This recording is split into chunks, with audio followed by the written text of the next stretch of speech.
Welcome. This is Dean Tenney. I'm coming to you from or I should say, my studio here in fabulous Las Vegas.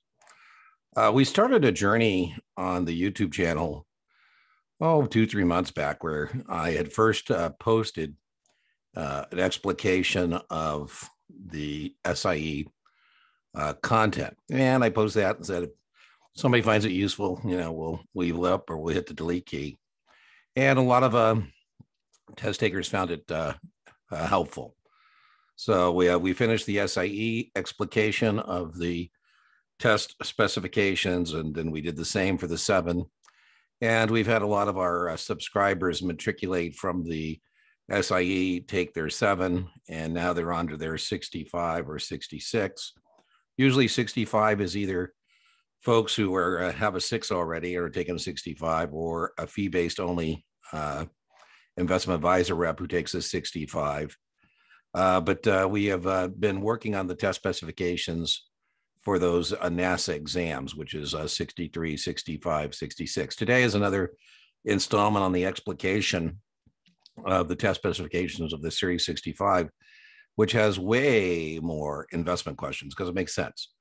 State administrators kind of got upset with people hanging out shingles and saying, I'm an investment advisor, and the people work at the investment advisor. And so they came up with this 65 test. So that's kind of where we're at. Today, we're going to get some investment vehicle stuff done. And I'll keep circling back on these test specifications until we get them done. Make sure you if you find it helpful. I'm pretty good at responding to comments or questions you may leave in the comment box.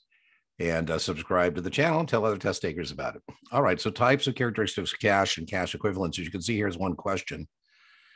And in insured deposits, we should know that FDIC, I like to put that in red just to distinguish my comments from the actual document. This itself comes from the NASA.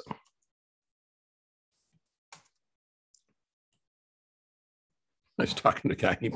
He says he pays attention to this, and so he makes sure he doesn't have too much money at one bank. I go, well, it sounds like the problem of the rich. Champagne problems are problems that don't really exist for most people, right? So the champagne problem you got to worry about, FDI insurance. I'm probably more, have more faith in the infrastructure than perhaps he does. But your checking account. We also have CDs. And CDs are not a securities product, but we do have negotiable jumbo CDs. That is a money market security. A negotiable means there's a secondary market. That's what that means. And money market means, money market, let me put that there, is that it's high quality debt maturing in less than 12 months. And you might find that as an investment advisor representative, I might buy this for a customer who's risk adverse or needs some liquidity, that kind of thing. High quality debt maturing in less than 12 months. And, in a CD, you don't have any investment risk because the bank is, taking your money from the CD and they're the ones that are investing it. So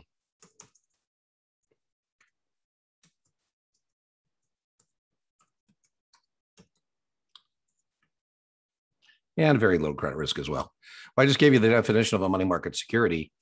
And again, we're talking about one question here, cash and cash equivalents. And as you see here, we also have commercial paper. Commercial paper, let's put that in here. Let me get my different color here. Commercial paper. Whoop. I'm going to add to that we typically have very little or no credit risk in a bank product. All right, so money market security. Let's see there we go. Commercial paper is large unsecured borrowing by corporations.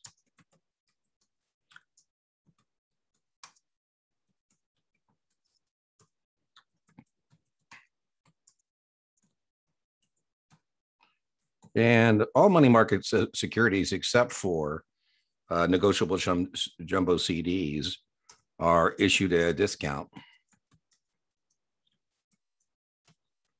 And commercial paper has a max maturity of 270 days. And, most of the time, money market securities are actually sold very rarely as a money market security sold to a retail investor. And so, the state administrator who's protecting residents of the state is going to say, that's going to be exempt from registration under the Uniform Securities Act.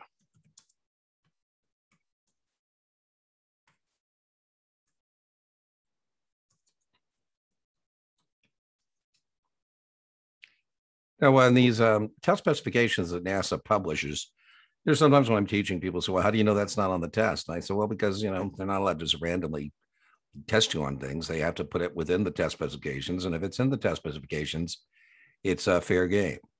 But one I want to add to this is a banker's acceptance. I mean, it's not in here, but I would be remiss if we didn't talk about this as a money market instrument that's used to facilitate foreign trade. And it too is issued at a discount, and it too has a max maturity 270 days. Treasury bills are the best money market security, right? Because you have no credit risk, because Treasury bills, T-bills, have the full faith and credit of the U.S. Treasury. And, nothing better than that in terms of credit quality, right? Sometimes some people will use the T-bill as their benchmark of the risk-free rate of return because you don't have any credit risk. And because they're short term, you don't have any interest rate risk either, right? So, let's put that there. No credit risk and no interest rate risk. My point being that T notes and T bonds do have interest rate risk, because remember, if you want a T note, a Treasury note or Treasury bond, with the maturity, right? If it's a Treasury bond, or Treasury note with 10 years, interest rates go up, the bonds Treasury note goes down, right? Now that's only an issue if you sell it in the secondary market, but it's certainly something to think about, right? So T-bills also, by the way, all government securities are exempt from registration under the Uniform Securities Act. The U.S. government is an exempt issuer of security, so the only type of security they can have, give birth to, so to speak, is a exempt security, right? Okay, so money markets, we've talked about commercial paper, we've talked about bankers' acceptances, we've talked about Treasury bills. All right, let's move on. Remember, we don't know which one of those questions. That's one question on your 65, but unfortunately, we don't know which one it is. So types of fixed income investment, types of fixed income securities, 3 questions here. And we have U.S. government securities, which we kind of talked about. And we said in the category of U.S. government securities, we have Treasury bills. Let's go get our different color.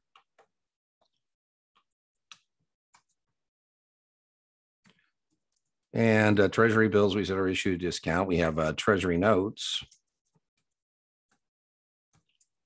We have Treasury bonds, and we have TIPS. TIPS are very testable, Treasury, inflation, protected securities. Treasury inflation protected securities, the principal the government owes you, the principal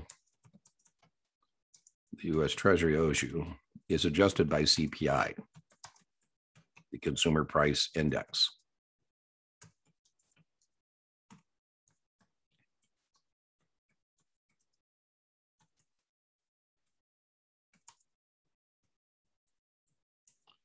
So, for example, if I have a $100,000 tip, that's the principal value.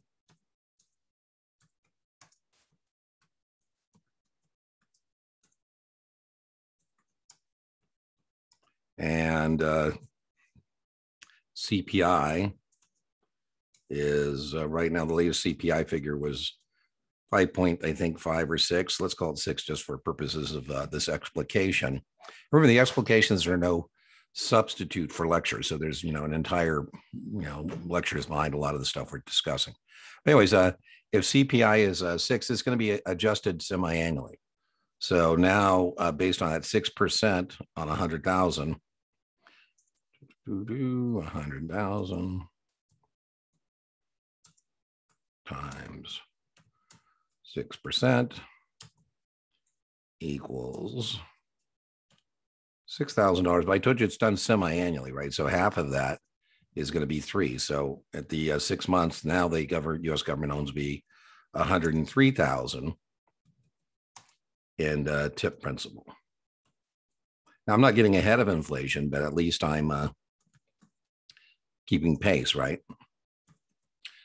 P.S. and then remember, compound. So next time it's not going to be, half of 6% is 3%. That's $3,000. And the next time it'll be 3% of 103 grand.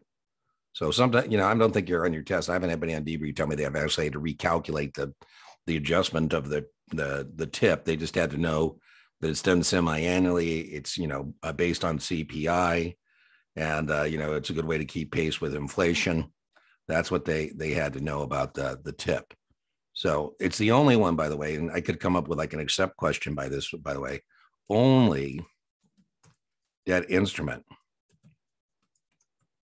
that has a direct relationship with inflation.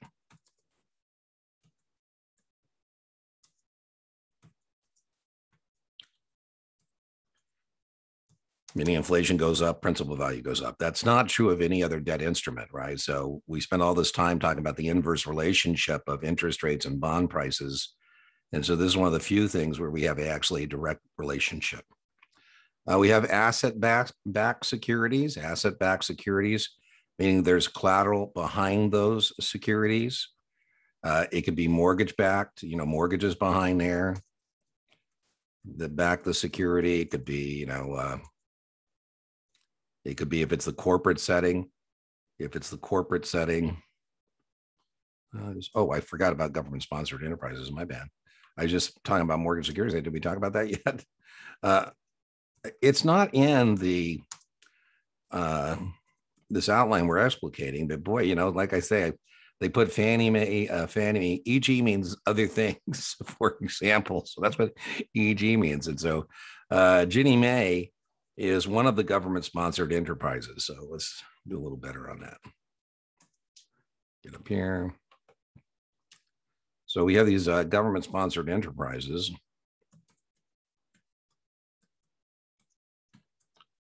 Like Ginnie Mae, like Fannie Mac, Fannie Mae, as you see here, Fannie Mae is in the test specifications from NASA. But all of these Ginnie Mae, whether it's Ginnie Mae, whether it's Fannie Mae, whether it's Freddie Mac, all these government-sponsored enterprises, by way of reminder, are also exempt issuers. And that means the securities don't need to be registered under the Uniform Securities Act.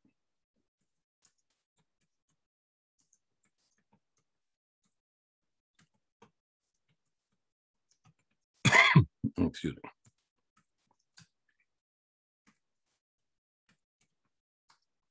Now, Ginnie Mae is different from the others in that Ginnie Mae has the full faith and credit of the United States government. These other ones have an implied back. We assume that if they got into trouble and they asked for assistance, the answer would be yes. But they have, Ginnie Mae has the full faith and credit of the U.S. Treasury or government. And so there's no credit risk there.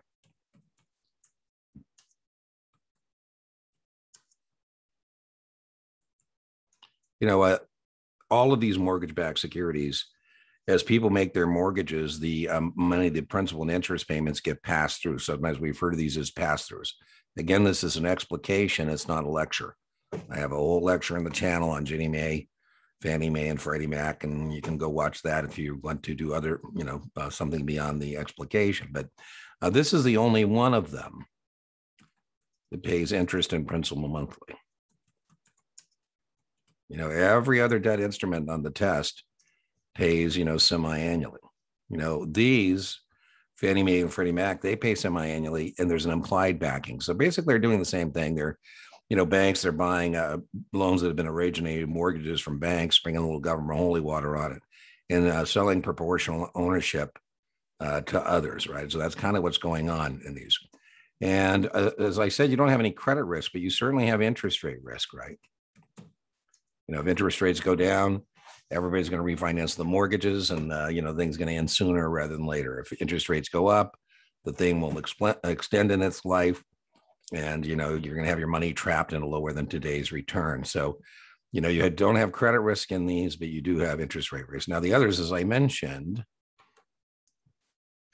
Fannie Mae and Freddie Mac have an implied backing. Now, it's not the same as direct backing, right? We assume that they got into trouble. By the way, the test has no idea that there was a financial crisis. So, the 2008-9, they did get in trouble. They asked for assistance, and the U.S. Treasury provided it. So, but they have to ask, and they could say no. Ginnie Mae, there's no asking; it's directly backed.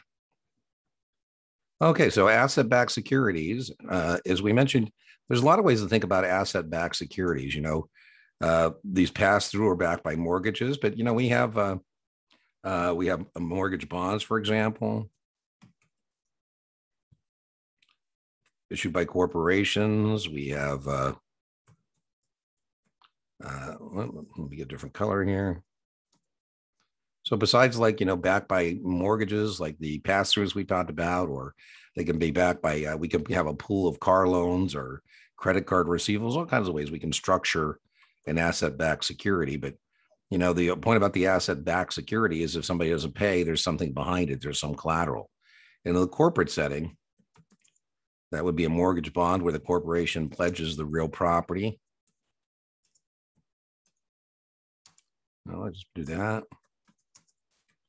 And on the corporate side, we also have equipment trust certificates. Very popular here. The issuance of these rose dramatically during the pandemic as airlines issued them, right? So as you see, these are types of corporate bonds, and that's a major movable equipment.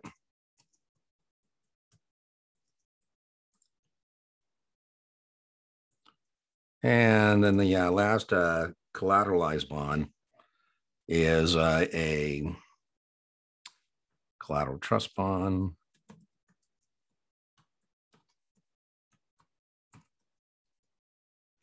And that's secured by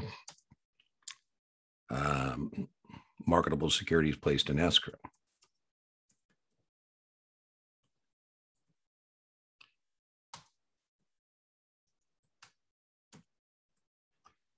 We also have corporate bonds, and as I mentioned, they have a secured. I just talked about the secured bonds of corporate bonds, but we also have unsecured. And unsecured would be, those are called debentures.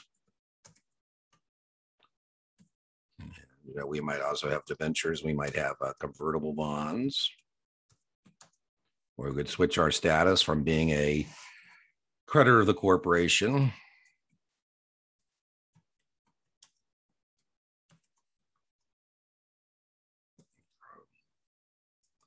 creditor to owner. And that would be based on what we call, there's a conversion price, at what point we can turn into, on a bad draw, when given that conversion price, we would need to establish the conversion ratio. And again, I think it's one of the challenges on this, remember? So be careful on these explications. We go back to the top, right? 3 questions. That's what I think makes the 65 kind of a difficult exam, because there's a lot of, how much work you want to do, right? So anyways, the number one reason that people buy muni bonds, the number one people, maybe that's the way to think about this, is, the 3 issuers you're held accountable for in the 65 of securities. They are corporate issuers, municipal issuers, and the U.S. government. And when we're talking about municipal bonds, the number one reason people buy them is because they're federally tax exempt. Now, they might even be state and local tax-free, depending on what kind of bonds you buy and where you live. But one thing you want to be able to do on your test, your 65, is you want to be able to do what's called the tax-free equivalent yield. The tax-free equivalent yield. I don't know, it's like I'm struggling there to spell that correctly. Federally tax exempt interest. And so this is going to appeal to somebody in a high tax bracket. And so if I'm an investment advisor representative and I have a customer in a high tax bracket, I might recommend to them a muni bond. Now, anytime we can turn a suitability question into a math question, I'm a big fan on that. Big fan.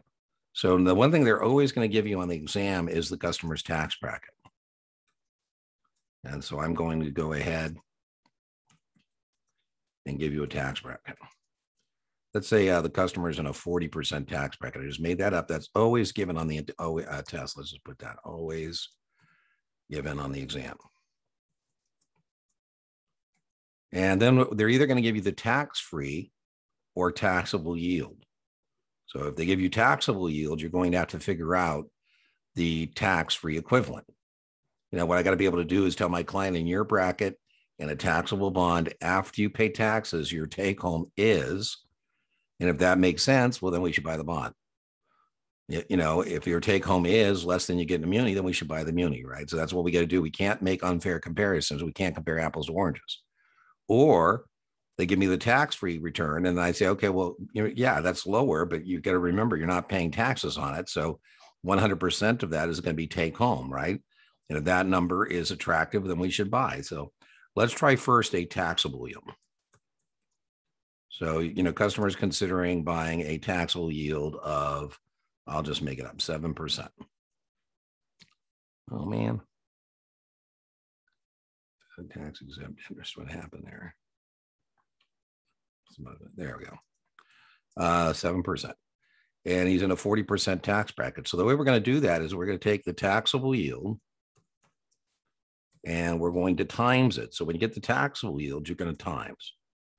And we're going to times that by 100% minus the tax bracket, which in this case was 40%. And when we get that math done, what we're going to end up with is the tax-free equivalent. Now, in terms of math, order of operations, you always do the things in the parentheses first. So the first thing I'm going to do, let me grab my calculator, is 100% minus 40%, that's 6%. So I say 7 times 0.60. I say in your tax bracket, you end up taking home 4.2.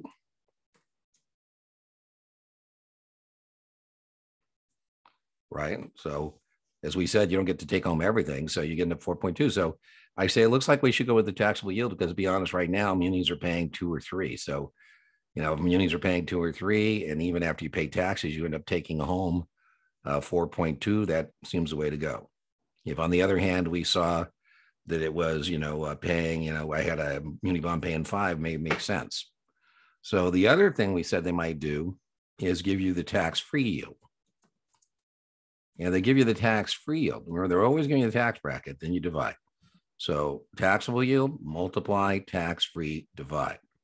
And the way we're going to do this is we're going to take the tax-free yield, and then maybe we're considering 3%, let's say. So it's a muni bond that has a 3% coupon nominal yield, fixed or stated rate of return. And the way we do this one is we take 100% and we're going to divide. We're going to divide by, I don't know why my divide sign's not showing up there, so I'm going to actually spell it out. Divide by 100% minus the tax bracket. And as we said, the tax bracket here is 40%. And so I say, listen, you're not giving 40 cents of every dollar back. So you're getting to keep the entire 3%. So I'm going to take the 3% and I'm going to divide by 0.60. And I say, listen, in your tax bracket, getting 3% and not paying taxes. I said, in your tax bracket, getting 3 divided by 0.60 is the same as getting 5% taxable. And again, that just proves our point, right? That 5% taxable isn't as much as 7%. So the 7% bond is still the winner, right? So on debrief, I haven't had anybody, high probability, I haven't had anybody on 65 debrief that tells me they didn't have to do that at least once. So make sure you can do that. I mean, you have points are at a premium in your 65. So anytime we tell you something's there and you don't get it, angels weep for you, right? Now, there are two basic types of municipal bonds. There are GO bonds, general obligation bonds, and general obligation bonds are backed by taxes.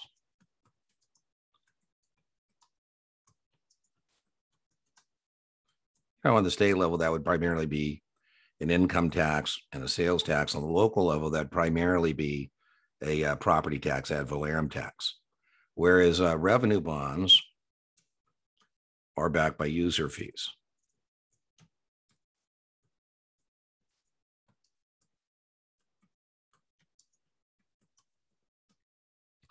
Municipal bonds are considered to be the second safest form of credit, after the U.S. government. So, yes, municipalities do default, but they don't default as often. They don't default as often as other things. I'm just checking here.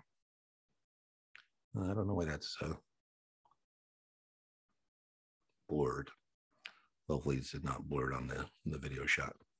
Foreign bonds. So when you're lending either a foreign government, whether it be a foreign government, whoop.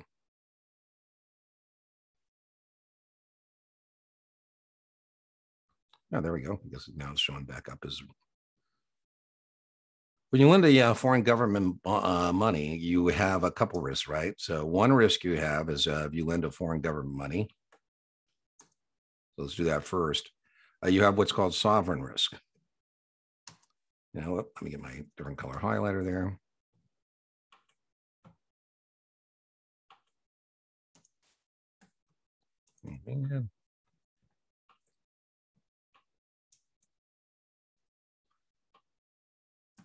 There we go. So, right now, I'm trying to remember that I'm coming to you from the internet. The internet lives forever, right? So, maybe the things I shouldn't talk about current events is we're doing these explications because, somebody could be watching it, I don't know, 5-10 years from now after Dean's gone or whatever. But right now, there's a lot of sovereign risk in the debt of both Argentina and Turkey, right? And, there's the economies of those countries are what give the government the ability to pay the interest in principal. And, if they can't pay the interest in principal, the bonds default. And then the point here is, what can you really do? I mean, if it's a government who's defaulted on you, it's not like you can take them to court, bankruptcy court, and, say, hey, judge, I'd like you to put Argentina or Turkey into either Chapter 11, reorganize their stuff, or, Chapter 7, a complete liquidation. No, I mean, you're going to have to be dependent on whether Argentina and Turkey, how they're going to restructure. They get help from IMF. And so we're just saying it could be a major risk, right? So that's one risk you have. Now, the other risk you have, well, let's finish up here first. So that's one risk you have is a sovereign risk, the risk that the sovereign government defaults, and the actions you can take against that government are much different than if it was a corporation. Now, now we're talking about you are lending money to a foreign company in that country, like you're lending money, to example, for Nestle. Nestle is a Swiss company.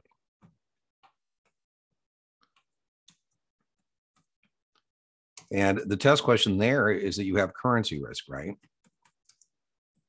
Because, Nestle is going to pay me, perhaps I lend them Swiss francs, right? Let's assume that's what we're talking about.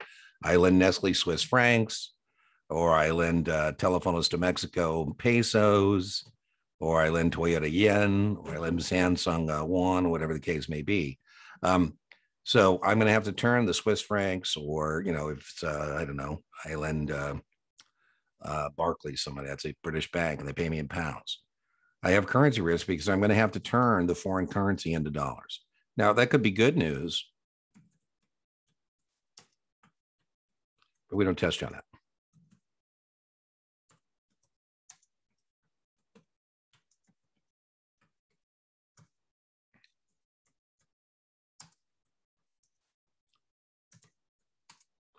The test is always about risk. Okay, so we already did that next port there. So that's been explicated already. So we're just working our way through the explication. Make sure you like, you subscribe, tell friends, all that kind of stuff. And I'll post this shortly to the channel. So if you're studying your 65, remember we respond pretty quickly. So if you have any questions, just put them in the comment box or, wherever. And we respond to questions and comments pretty quickly. All right. Bye-bye.